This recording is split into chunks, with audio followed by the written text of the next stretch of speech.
గమనించాలి. మనకు ఈడ, భగదీర, గంగా, పింగాలి అనేటువంటి 3 నాడులు ఉన్నాయి.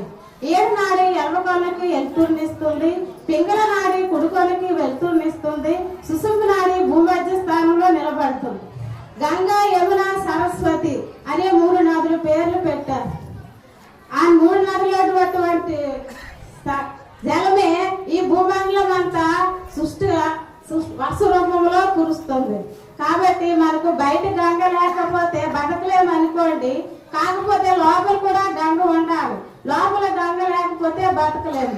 ఎందుకంటే మనకి కొండనాల ద్వారా బొట్టుకు పడుతూ ఉంటూనే 4 తడుస్తూ ఉంటేనే బతుకుతాం, లేదంటే చచ్చిపోతాం. కాబట్టి మనము గురువు గారు ఏమని చెప్పారంటే, కృష్ణబాబు గారు ఏమని చెప్పారంటే 242వ కందార్థంలో, దేశకుని శరణా తీర్థం కాశీ గంగాని గురుని గరుకున్న విశ్వేశ్వరు